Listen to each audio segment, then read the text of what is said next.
This is Lynx. I'm going to do a video today on something that is probably the #1 question I get from people, and that is, how do you read playing cards? How do you divine with playing cards? Now, I've done other videos on this before, but people still have questions, so I'm just going to run through this method real fast. Now, because you've been drawn to this video, and because you're watching this, probably means that you have an affinity for reading with playing cards. So the most important thing when you do this is to make sure that you take a nice deep breath in and relax.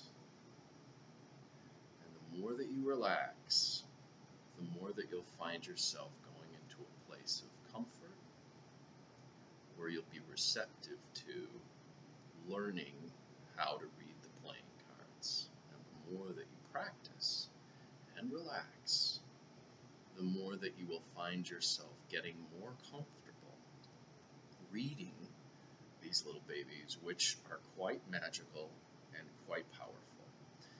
One of the things that's most interesting about reading playing cards is that you're taking something that everybody sees, it's a mundane thing in their life, and you're using it in a way that maybe they're not familiar with. It creates what we call a magic moment and opens up a possibility for an individual at that moment to see the world in a new way, to see their lives in a new way, and to see their problems in a new way. Now, I know that everybody has their own method of reading these, and people feel very strongly about their method. I did not learn to read these from a book, so I'm going to show you what I've learned in my experience about it. If you have a method that works for you, that's awesome. In the end, I always say, what's most important is you get the information that the client that you're reading for or that you need, and that it's accurate. If you can make that happen, that's all that matters. But because people ask me all the time how I do this, I'm going to show you my method, okay? It's really pretty simple. I'm going to start with the suits, all right? The hearts, that has to do with emotions, that has to do with feelings. It can have to do with body issues relating to water, kidneys, heart issues, things like that.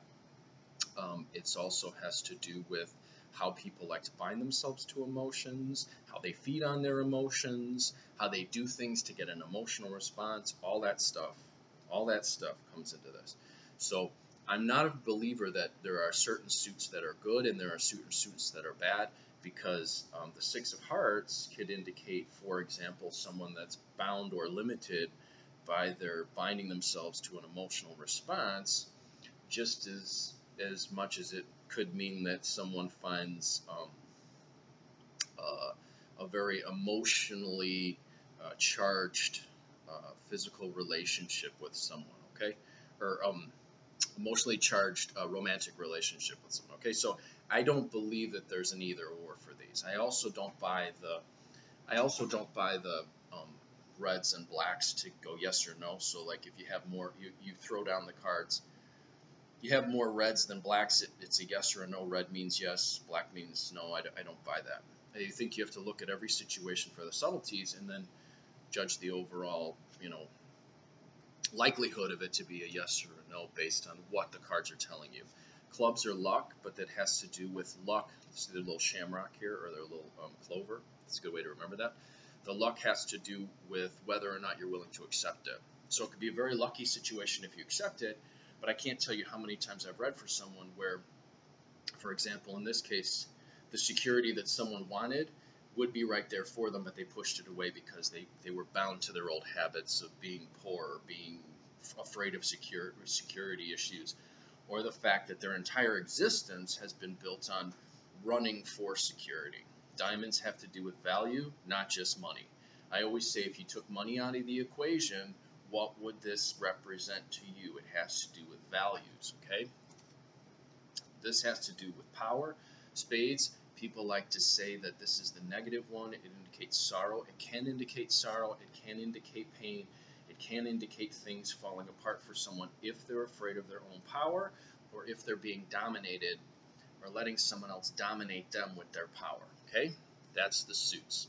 So with that in mind, I take the suits and then I go with the numbers. The numbers were taught to me by someone who knew the Tibetan meaning of numbers, and I also look at how the old magical Hebrew numbers played into it. So you've got those suits, and then the numbers correspond to the suits in that area. Best way to do this, learn what the suits mean, know what the suits mean, figure out what the numbers mean, and then apply them. For example, an ace is new beginnings, so this could be a new value, a new windfall, a new inheritance, something like that, okay? Now the numbers also have spooky meanings, dark meanings, like for example, this could mean a house fire, because this could be electricity, this could be a house fire. They all have a dark meaning. The more you play with the cards, the more they will start to speak to you. I'm not a big fan of, especially with playing cards, reading someone else's meanings and applying them, because these are very old and they have a lot of history, and there's a lot of different ways they've been used. And playing cards especially blossom and bloom when you not only use your intuition, but you work with them. They start to unlock their secrets for you, okay? Twos are partnerships or choices, or something comes into the situation now, an opportunity, an obstacle, something like that. So this could be a financial obstacle or a financial opportunity. You got to use your intuition to find out which. It could mean a business partnership. It could mean a practical partnership. It could mean that two people have decided to stay together for security reasons. So see, that's how you use that. 3 is communications, groups, small gains, a situation where a stalemate is broken, so it could mean that this is a three-way love affair, for example, okay? So the stalemate or the pattern of the two people together have a third individual involved, a three-way love affair. That could be by their choice, or it could be that one is cheating on the other. You got to use your intuition to tell.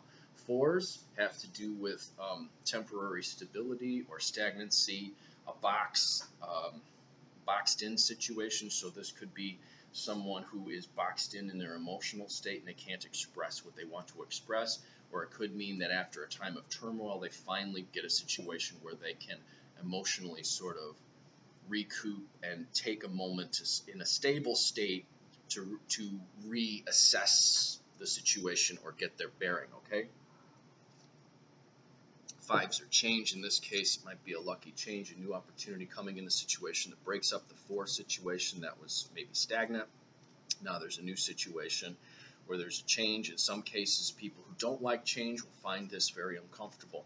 Those who do will find this very exhilarating. So you have to look at who you're reading, because some people will say, well, this is a good card because it indicates change, but not for people who are in a rut and want to stay in a rut. It's a horrible experience for them, so you gotta feel out the person in front of you. 6 is the number of man. It has to do with all that human garbage, human limitations, human thought, human problems, all that stuff that keeps you bound here to humanity, and having a tiny view.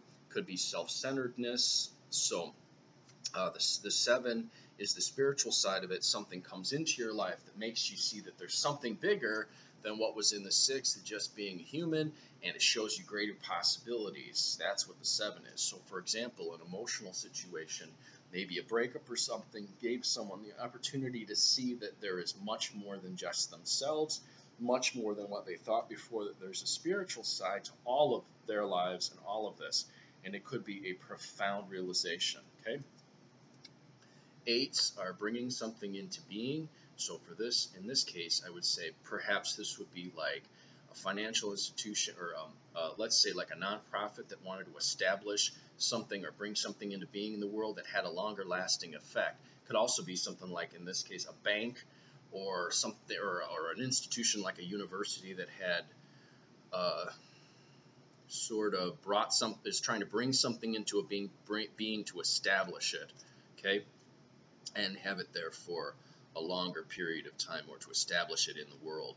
9s are completion, ends to a situation. So this could be an end, for example, an end to values that you had, or a change in values. Some cycles coming to an end here. In this case, that new values probably come around for this one, which is the 10. The 10 and the 1 go together. 10 is the dissolution and rebeginning of a situation. Okay, so what ended at the 9 goes into a dissolution, starts over as the one. That brings us into this guy. Jack is a young person or a young state of mind.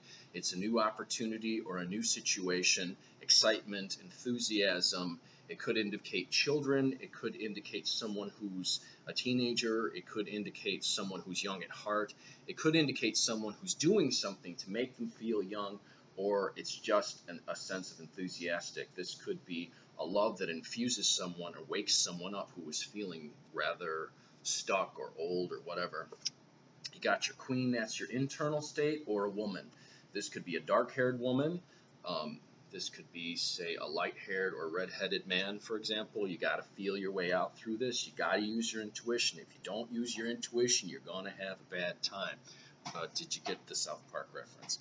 There's a dark-haired woman here, or it's an internal state or being in a receptive state. For example, this could come up to indicate a woman, or it could come up to say, hey, you need to be receptive to the luck that's before you. If you don't, you're going to miss out. The king is authority. It's a man. It can represent an authoritative institution, a philosophy that's authoritative, or it could indicate that you need to take hold of the reins and be projective and get out there and be active, where in this case it might be telling you be receptive. Okay, so it can indicate a person, but this is where people fall down with the playing cards. They assume it's always got to be a man, always got to be a woman. Those could be states as well. This one is the wild card.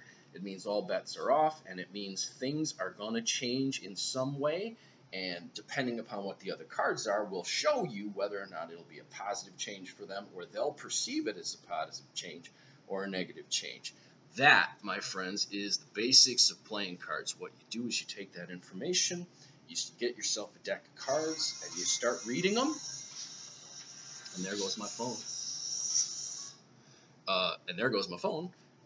And you got to start reading them, and you got to start playing with them, and you'll get the information that you need from them if you start playing with them. Like I said, I don't know of a book that I really like about playing cards, so this is my best basics for you guys so that you can get out there and you can start playing with them.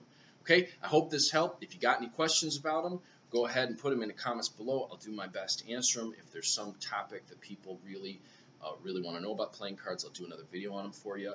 And I hope this helped. You guys have a great week.